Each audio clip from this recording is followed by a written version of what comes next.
dans le bandeau à gauche et vous pourrez statut, lever la main. Donc, ça va être comment le fonctionnement pour notre présentation. Alors, José est arrivé. Je vais lui donner la main à titre de conférencière, de présentatrice. José, est-ce que tu es là? Oui, je suis là. Parfait. C'est pas évident là de naviguer à travers les différentes salles. Donc, l'essentiel, c'est que tu sois avec nous. Alors, en introduction, j'ai donné les consignes pour les règles d'usage, c'est-à-dire pour le partage, pour l'accès au plein écran et pour les questions. Alors, moi, je vais être le modérateur, c'est moi qui vais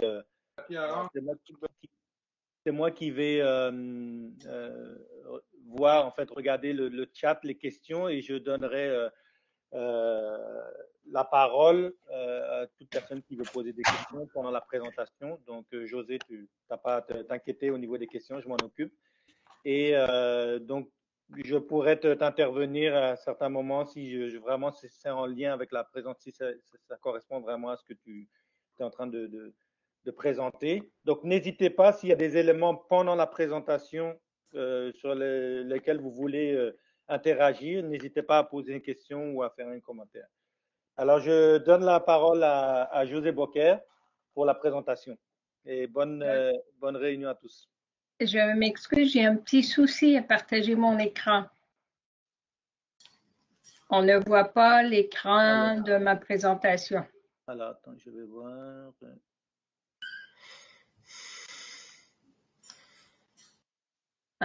Sauf si je l'amène ici.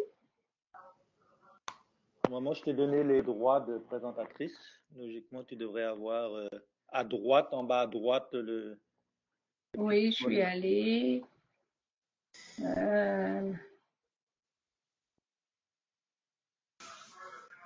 Paramètres, afficher, ça ne va pas bien, je m'excuse. Tu peux peut-être rafraîchir ta page.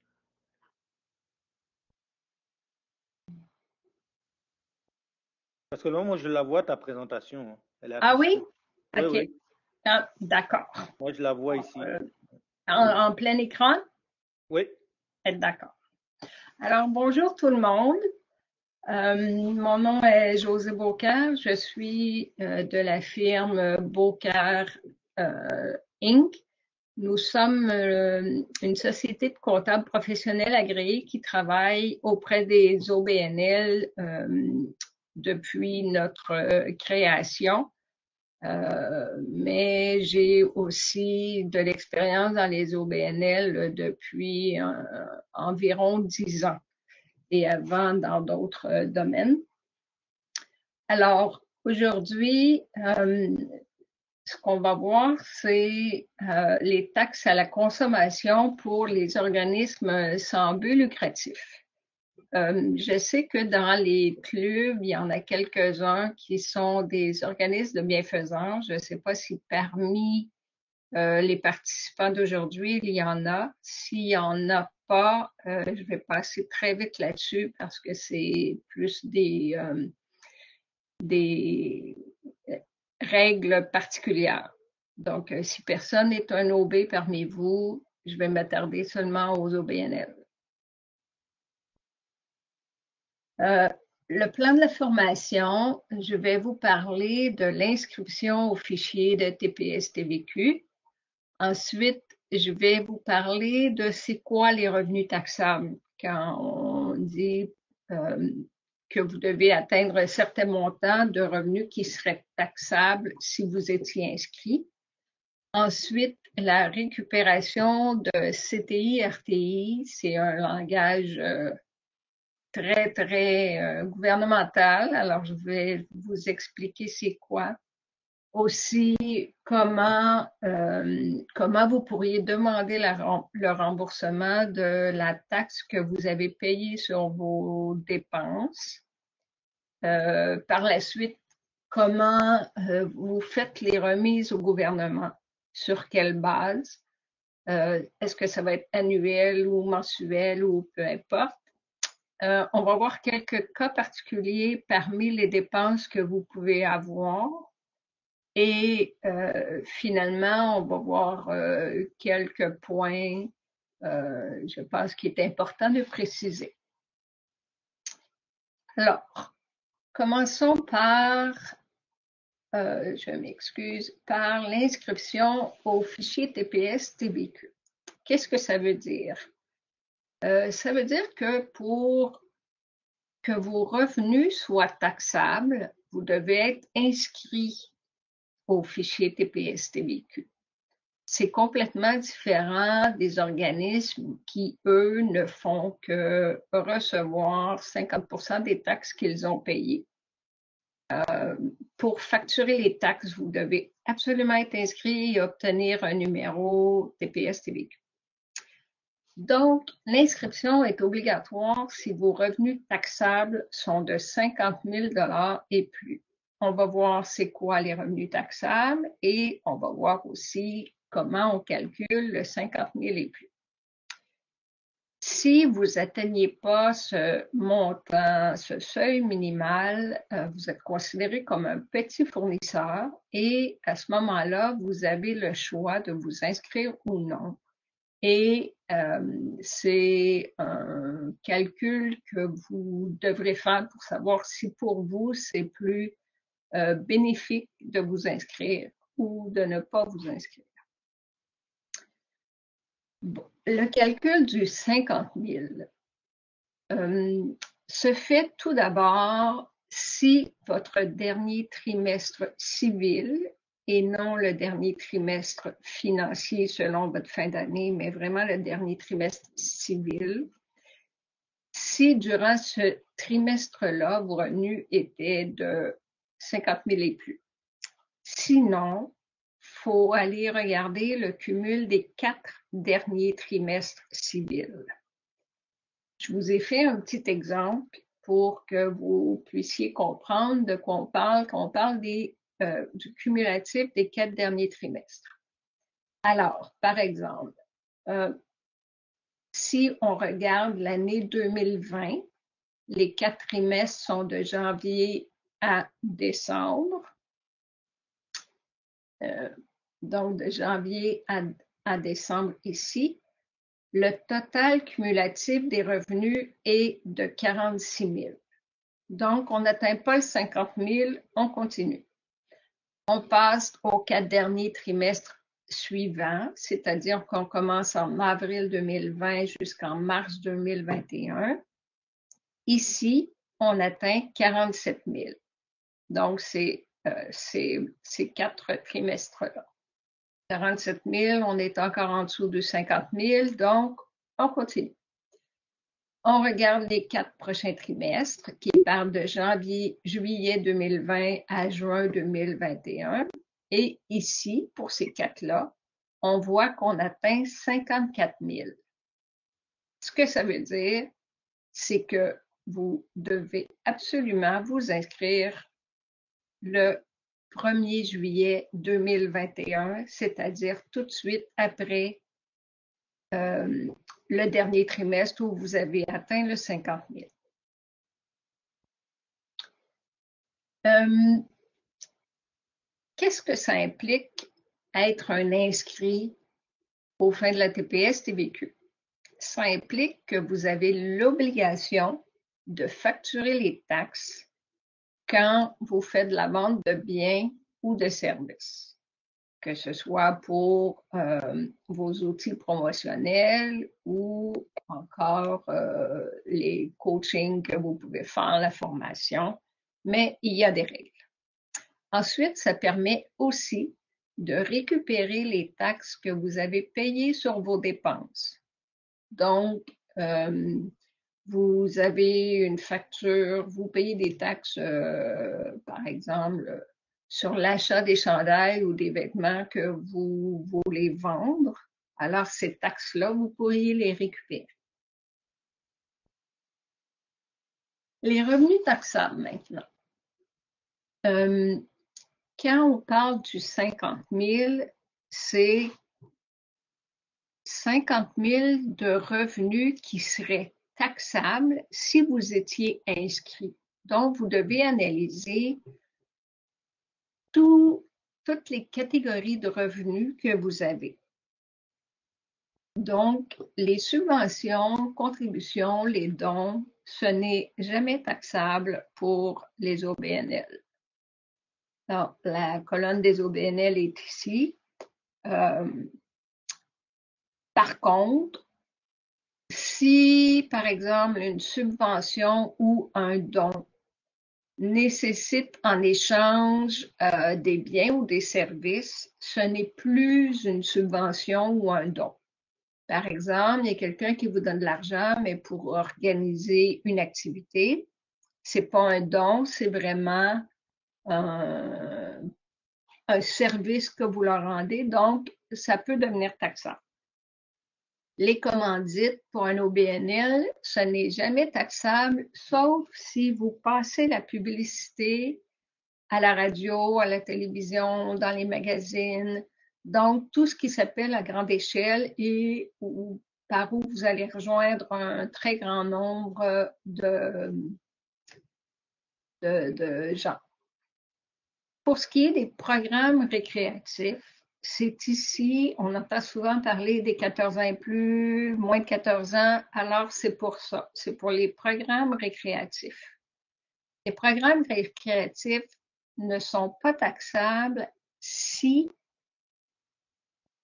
vos services ou vos programmes sont offerts principalement à des jeunes de 14 ans et moins.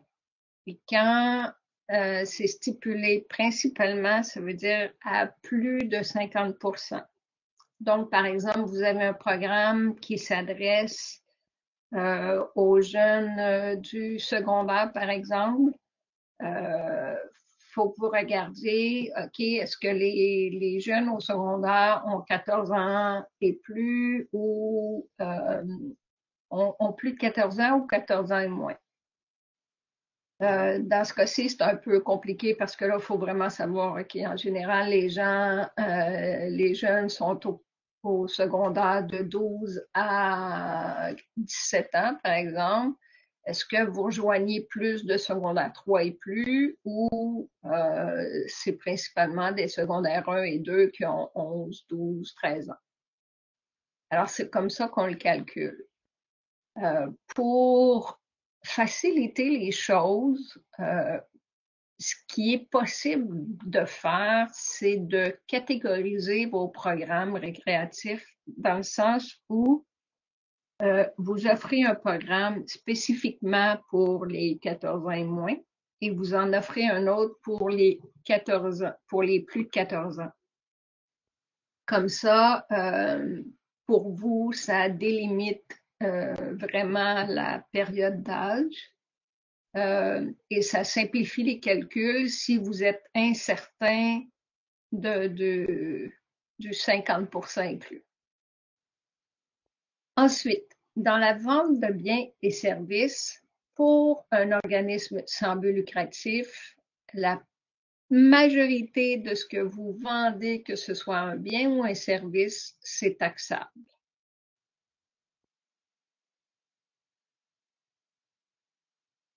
Ensuite, les activités commerciales, c'est toujours taxable.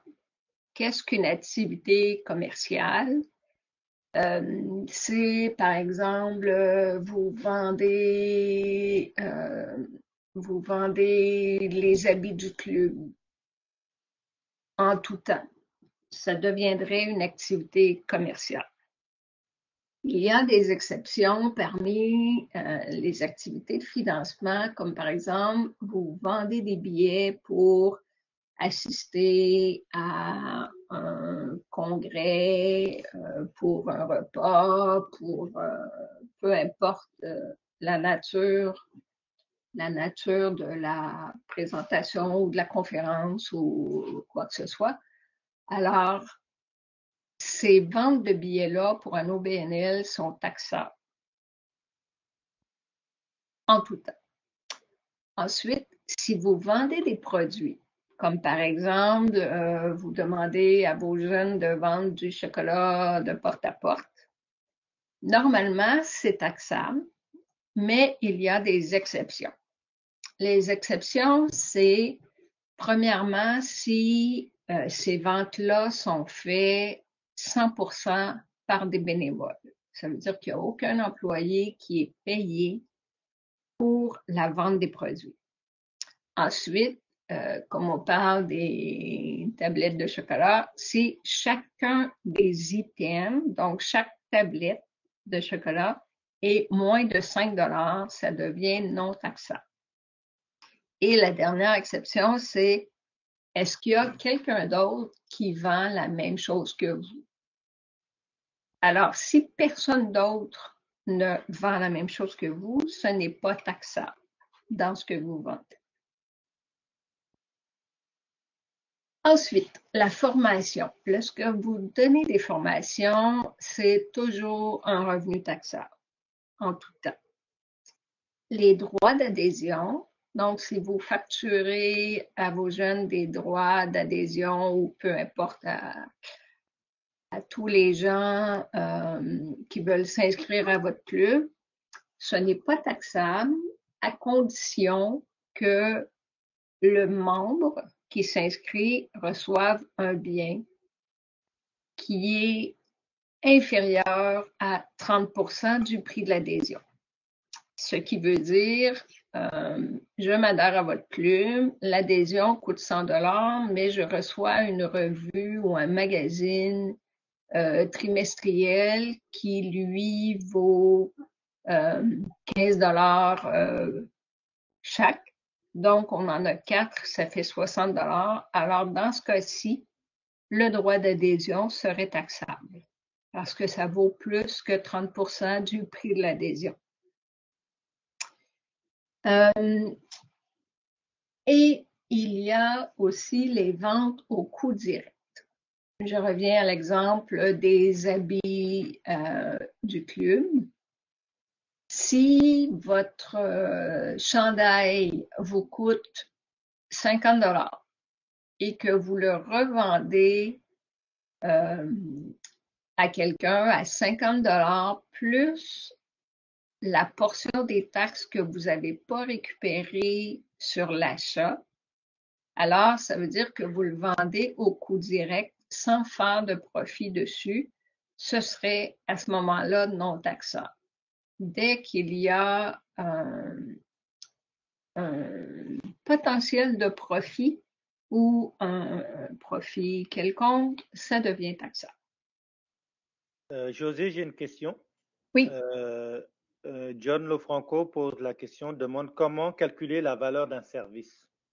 Quand tu disais tantôt si la valeur est 30% plus ou moins que les droits d'adhésion. Bien, comment calculer la valeur d'un service? Si je reviens à l'exemple de la revue, combien vous vendez la revue à quelqu'un qui n'a pas adhéré à votre club? Ce serait ça, la valeur du service en échange du droit d'adhésion. Est-ce que ça répond à la question? John, est-ce que ça répond à la question? Sinon, tu peux prendre la parole très rapidement.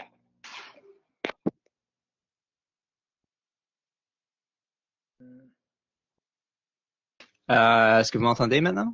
Oui, oui. Wow, OK, ça marche. C'est plus au niveau comme, je pense que pour les clubs, le service qu'on offre plus ou moins exclusivement, c'est le coaching. Alors, par exemple, si, attends, il y a des chats qui se battent là. Girls, hey! Anyway, sorry.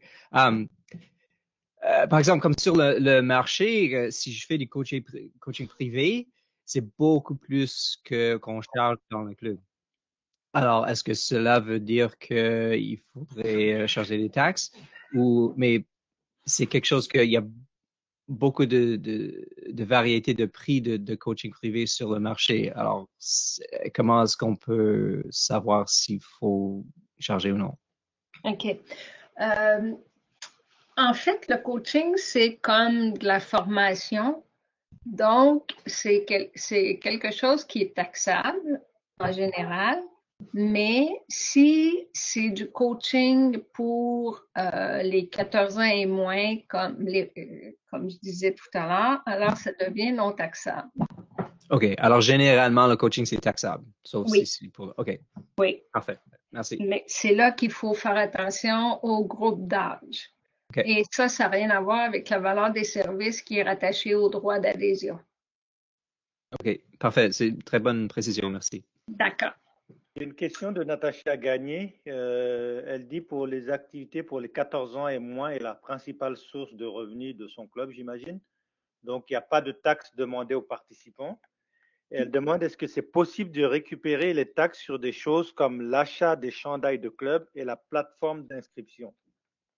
On va le voir bientôt dans la présentation. Parfait, on continue. D'accord. Maintenant, la récupération de CTI, RTI. Qu'est-ce que c'est tout ça?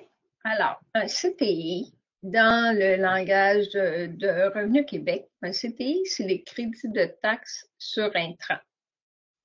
Ça veut dire les taxes, la TPS que vous payez sur vos achats, comme on vient de dire, quand vous achetez un chandail, vous payez la taxe dessus. Alors, ça, vous pouvez récupérer la CTI. Selon certaines conditions, on va le voir tout à l'heure. Et les RTI, c'est la même chose, mais au niveau de la TVQ.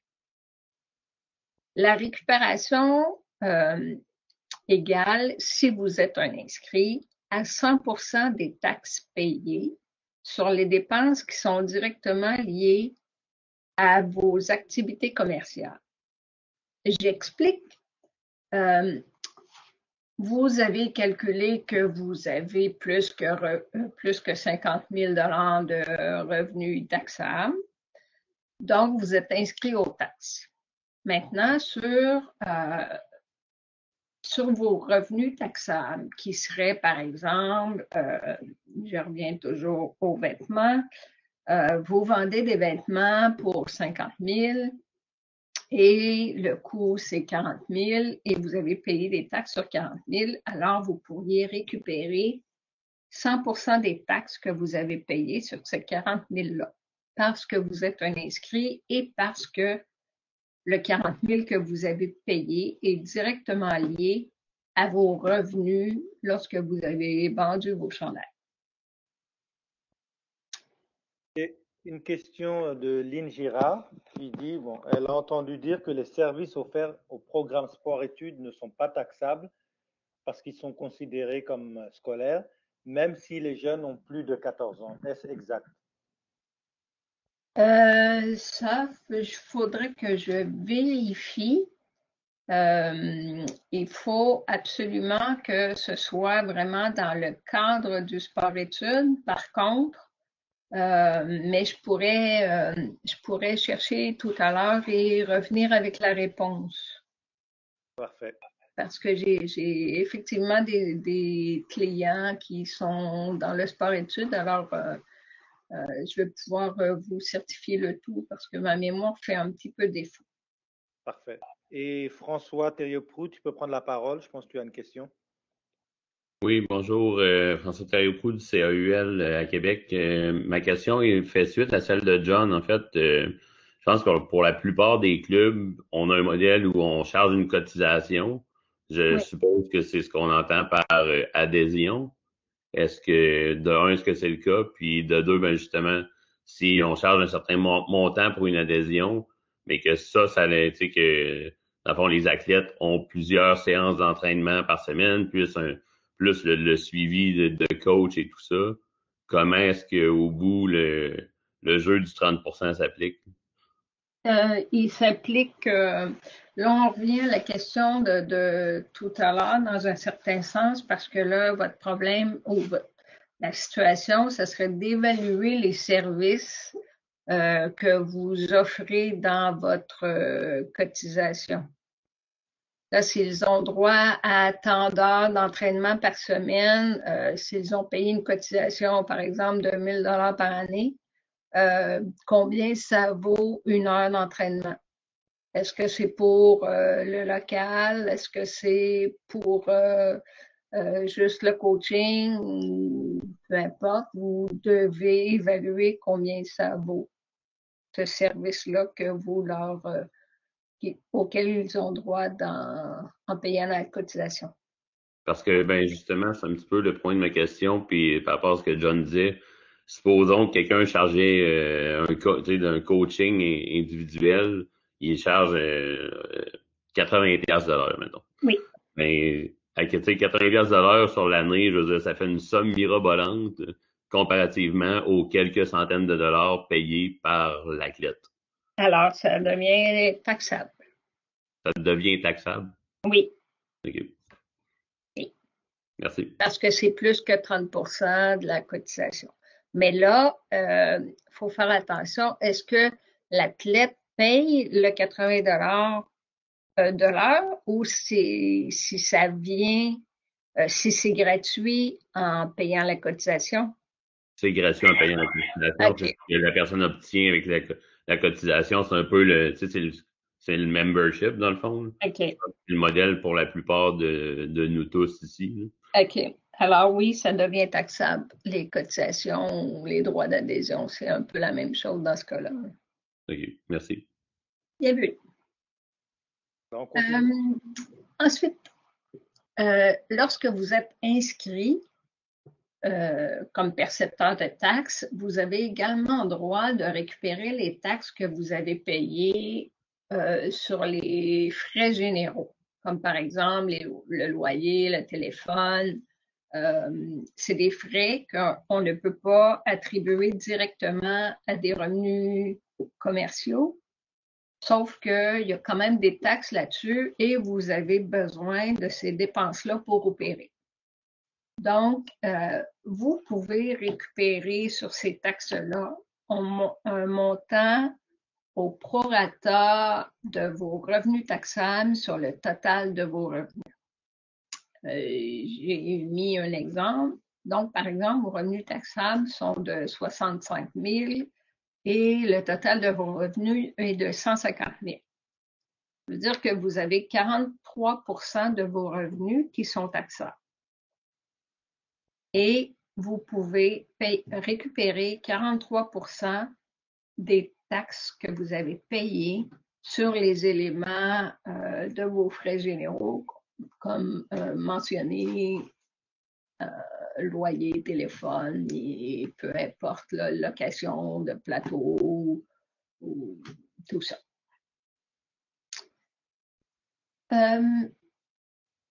Maintenant, le remboursement de la TPS et TVQ. Là, ça répond à la question de tout à l'heure. Si on n'a pas de revenus taxables, est-ce qu'on peut quand même récupérer les taxes qu'on a payées? Il n'y en a pas beaucoup parmi vous, mais il y en a quelques-uns, des organismes qui ont des subventions.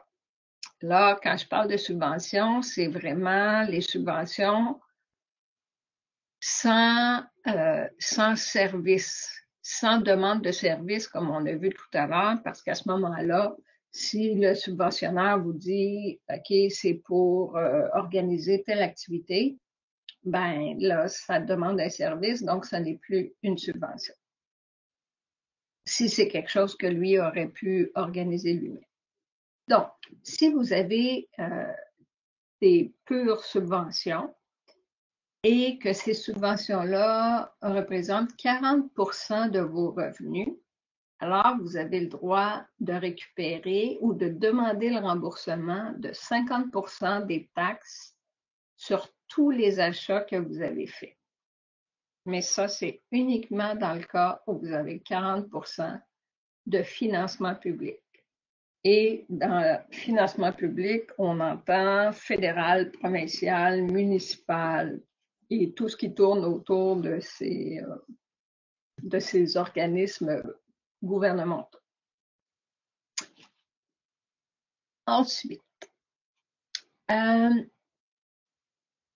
est-ce que ça répond à la question de tout à l'heure?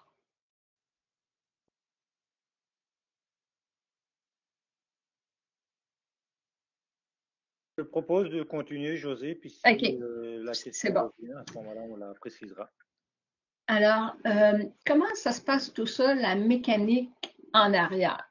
Un coup, vous avez facturé les taxes et que vous avez fait vos dépenses et tout ça.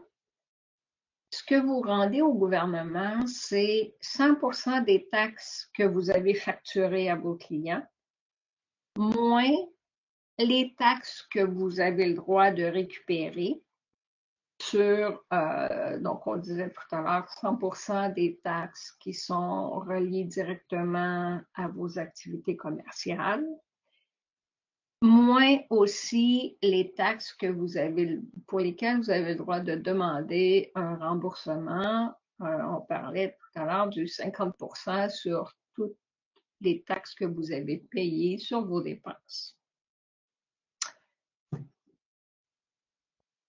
Remise des taxes au gouvernement. Bon, ça c'est pour les OB, on va passer. OB étant organisme de bienfaisance. Maintenant, les cas particuliers. Les frais de repas, là, on parle toujours de ceux qui soit sont inscrits aux taxes ou soit ont le droit de demander un remboursement des taxes, même s'ils ne sont pas inscrits. Alors, sur les frais de repas, c'est uniquement 50% des taxes qui sont remboursables. Mais ça, c'est un peu comme dans n'importe quelle compagnie. En tout temps, les frais de repas, c'est 50% des taxes remboursables. Mais ici, pour un OB, pour un organisme sans but lucratif, on ne fait pas 50% du 50%, ça reste la règle du 50%. Sur, je m'excuse, je vais aller trop vite, sur les billets d'avion. Il y en a parmi vous qui ont des billets d'avion. Faut faire attention lorsque vous recevez la facture ou le billet, il y a des taxes inscrites dessus. Tout d'abord, les taxes ne représentent pas 15% du prix du billet et les taxes que vous voyez sont souvent minimes, genre 2, 3, 8 $, peu importe. Mais il y a des taxes qui sont cachées, si on veut. Donc, c'est préférable de demander la facture détaillée du billet d'avion pour voir exactement les taxes que vous payez et pour lesquelles vous pouvez récupérer 50%. L'allocation pour le kilométrage. Par exemple, vous donnez 40 sous du kilomètre sur les comptes de dépenses de vos employés, de vos bénévoles, peu importe.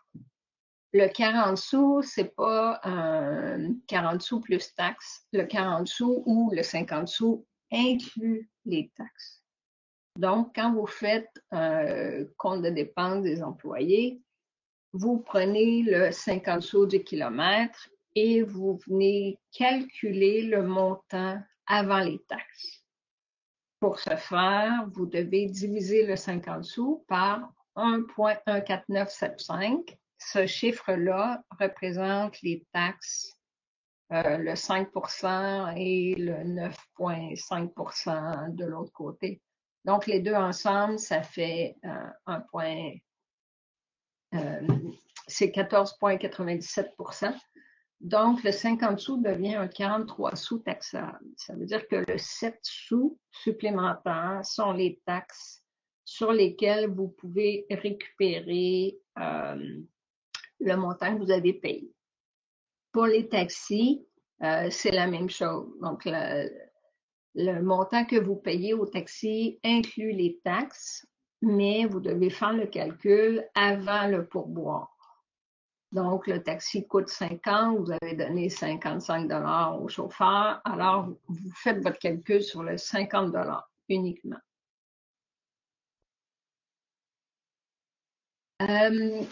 Si vous payez des assurances, oui, il y a des taxes sur les assurances, mais ce n'est pas ni de la TPS ni de la TVQ, c'est une taxe spéciale, une taxe d'assurance qu'on appelle qui est de 9%. Et vous ne pouvez pas réclamer ces taxes-là. Donc, vous les payez, ça fait partie du coût de l'assurance. Si vous payez des taxes municipales, là-dessus non plus, il n'y a pas de taxe à la consommation. José, est-ce que je Oui, peux redonner la parole à Natacha? Je pense que la question d'accord. qu'elle avait posée sur les éléments taxables, OK. est-ce que Natacha, tu peux activer ton micro et poser la question directement? Ça sera plus facile. Il faut que tu actives ton micro en bas à droite.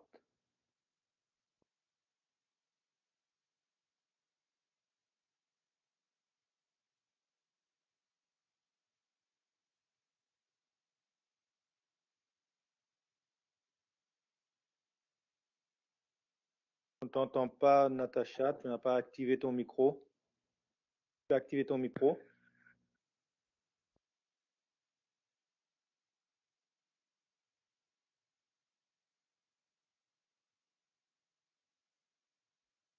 Écoute, José, je te propose de continuer. Et si Natacha arrive à activer son micro, elle pourra prendre la parole à ce moment-là. D'accord. Alors, dans les autres sujets que je trouvais important de vous communiquer, il y a la conservation des documents.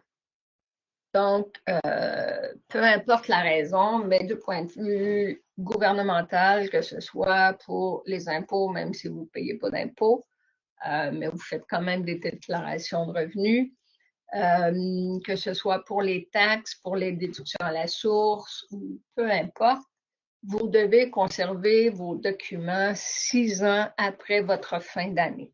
Donc, j'ai mis un exemple. Si votre fin d'année était le 31 mars 2020, vous devez conserver vos documents jusqu'au 1er avril 2026. Ensuite, pour pouvoir récupérer les taxes ou demander le remboursement des taxes sur vos achats, assurez-vous que les fournisseurs ont fait la facture au nom de l'organisme. Sinon, vous ne pouvez pas réclamer les taxes sur le montant payé. Donc, si un fournisseur se trompe, rappelez-le et demandez-lui de refaire la facture au nom de votre organisme.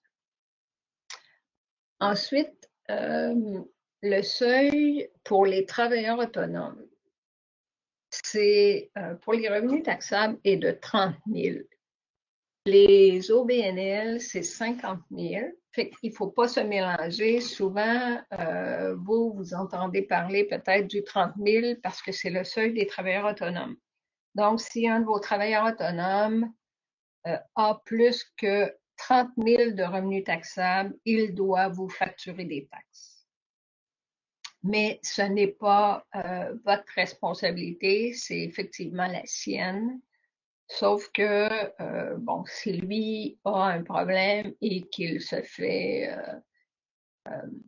s'il se fait vérifier par Revenu Québec et qu'il s'avère qu'il aurait dû s'inscrire aux taxes, mais il va peut-être essayer de récupérer les taxes en vous les facturant plus tard.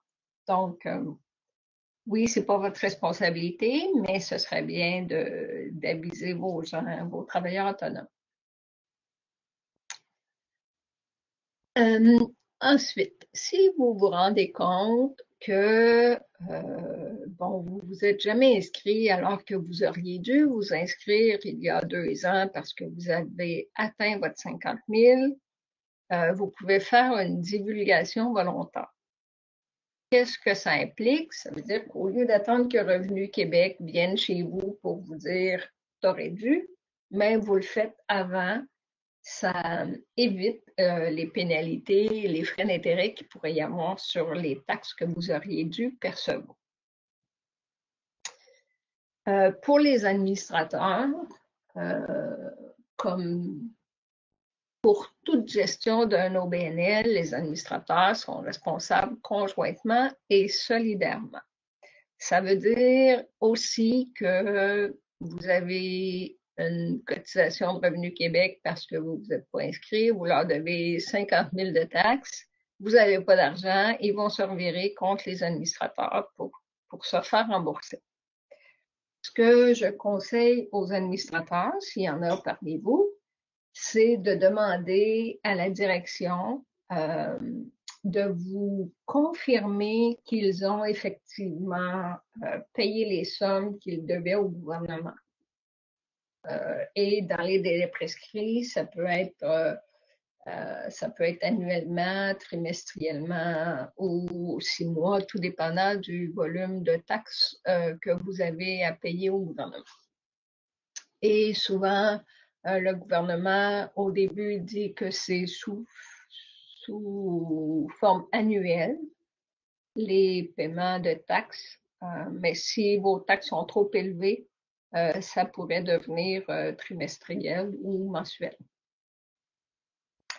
Alors, j'ai fini concernant ce que j'avais à vous dire. Est-ce que vous avez des questions?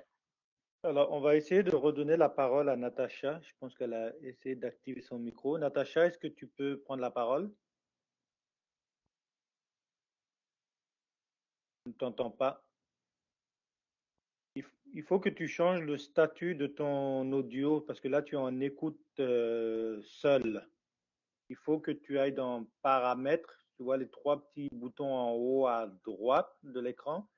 Et puis, tu vas dans Paramètres et tu changes tu mets pour audio.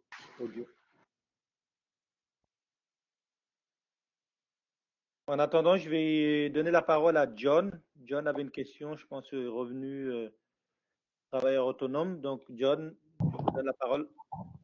Ah, c'est juste la même question que j'ai écrite pour le revenu de 30 000. Est-ce que ça doit être 30 000 de revenus de travail autonome ou quelqu'un qui fait un peu de travail autonome mais qui a aussi des revenus de genre normal de travail en plus de 30 000? Est-ce que dans ce cas, cette personne devrait charger des taxes à l'organisme? Si vous êtes employé par quelqu'un, que vous avez un salaire, ça compte pas là-dedans. C'est vraiment vos revenus en tant que travailleur autonome. OK. C'est bon.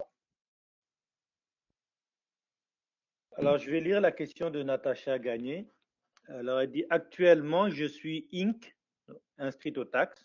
Je ne suis pas au BNL, mais je vois plusieurs avantages à le devenir. Mon seul hic est relié aux taxes. Projection si je deviens au BNL. J'ai seulement des revenus d'inscription non taxables, donc 100% pour 100% des revenus. Je paye des taxes sur plusieurs choses, chandail remis aux participants, matériel, publicité, frais web, ce qui représente plusieurs milliers de dollars par année. Pourrais-je les récupérer si je m'inscris en tant qu'OBNL aux taxes? Actuellement, elle est un Inc., elle est une compagnie en Inc., pas en OBNL. C'est ça, je suis pas certaine je suis pas certaine de comprendre. Donc, c'est pas un OBNL. Est-ce que c'est une compagnie, un travailleur autonome? Ça a l'air d'être une compagnie Elle a une compagnie. Inc., oui. OK. Pour une compagnie, c'est pas un choix. On est inscrit aux taxes de toute façon, en tout temps. C'est pas les mêmes règles. Donc, en constituant la compagnie, si elle ne s'est pas inscrite aux taxes, elle aurait dû le faire.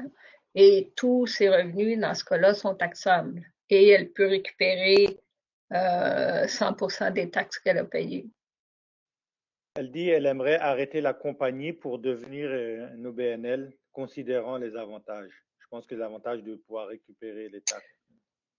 Ben,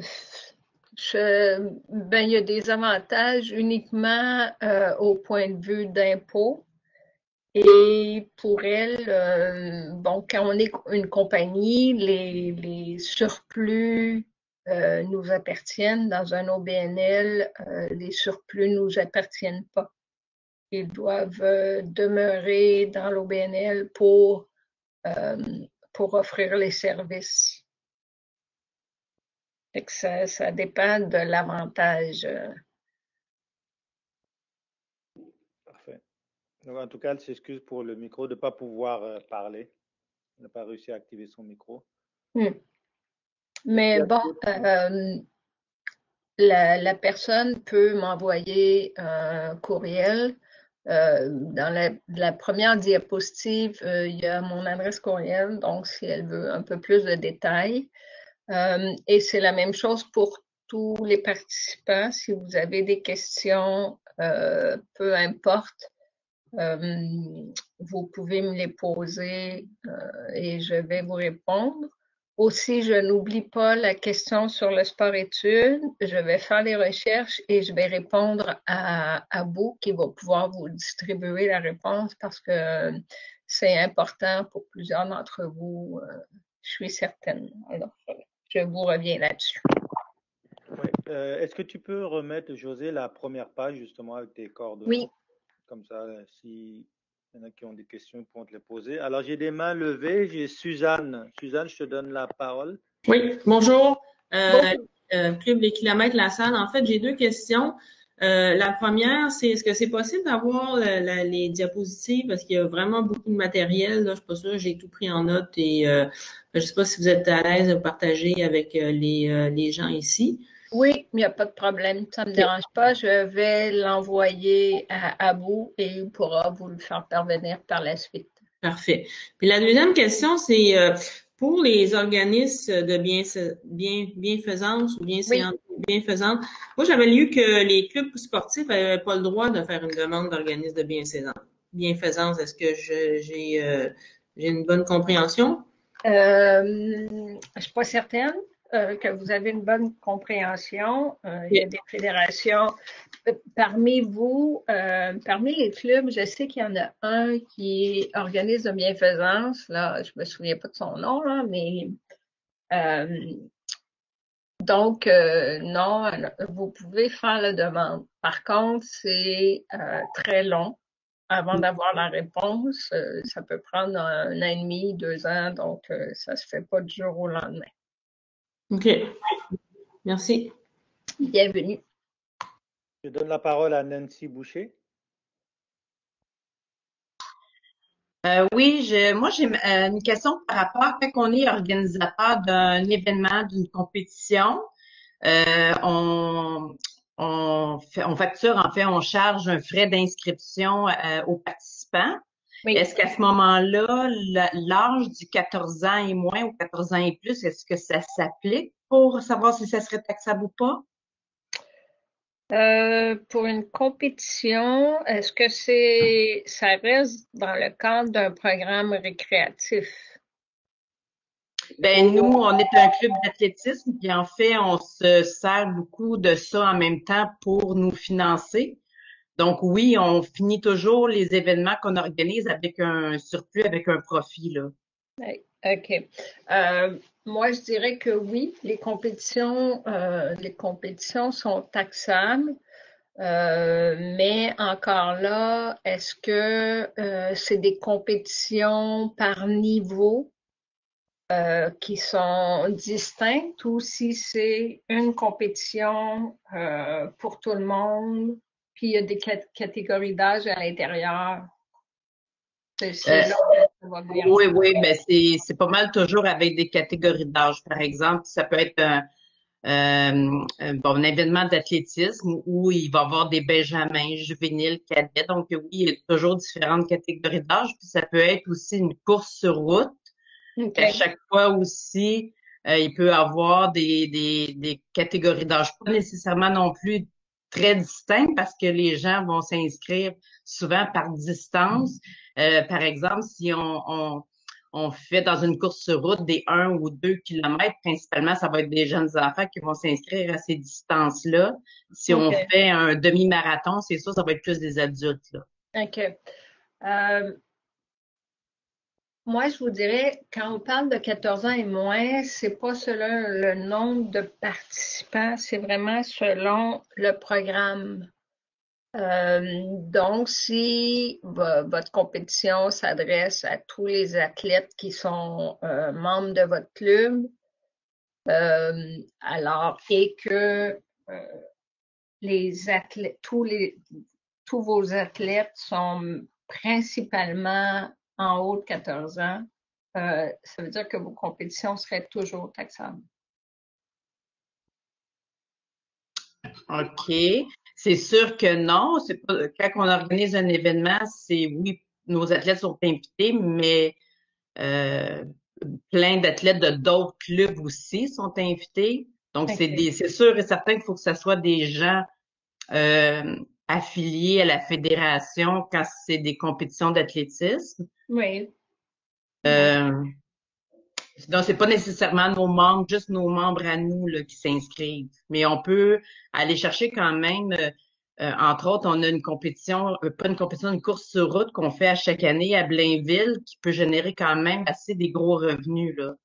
Presque à elle seule, je peux dépasser le 50 000. Fait que c'est pour Oh, ça que OK. si juste avec un événement, je vais chercher un revenu possible de 50 000 et plus, automatiquement, je dois absolument m'inscrire aux taxes. Oui, si là on revient à cette compétition-là qui est sur route, euh, est-ce que vous êtes capable de dire si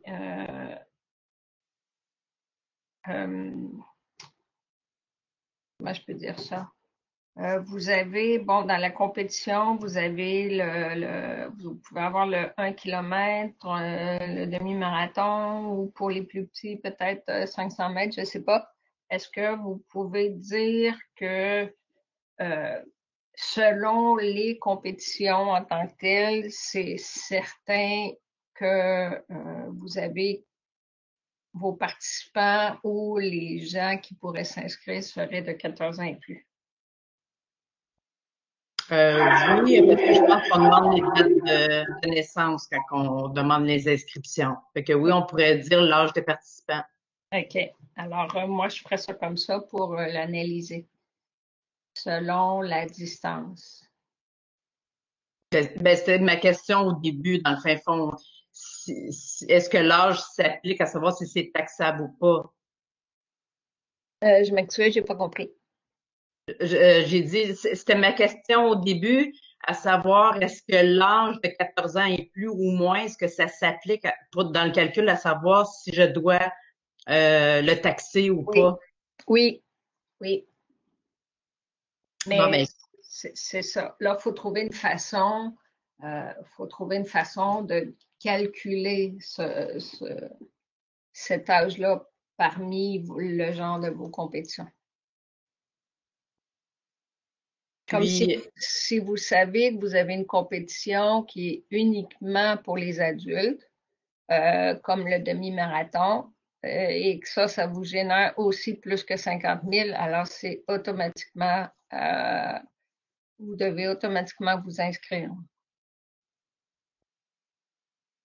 OK. Et ma deuxième question, c'est, admettons que je fais une petite rétroaction, puis je m'aperçois qu'en 2019, on aurait dû s'inscrire aux taxes, Oui, mais que là, actuellement, étant donné la pandémie, ça serait plus du tout le cas. J'ai plus du tout les revenus qui viennent avec une justification à m'inscrire au registre des taxes. oui. Est-ce que je serais quand même obligée de le faire? Parce que j'ai eu des revenus, par exemple, 10 mois qui l'auraient peut-être justifié, mais que là, j'en ai plus aujourd'hui. Euh, Ça, c'est une très bonne question. Je vous dirais que, bon, s'il n'y avait pas eu la pandémie, vous auriez été obligé. Une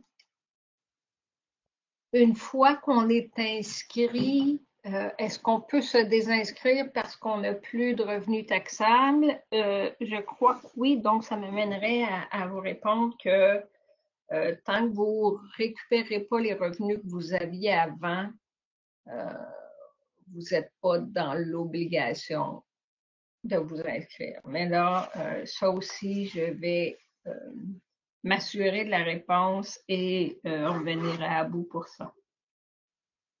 Merci beaucoup. Bienvenue.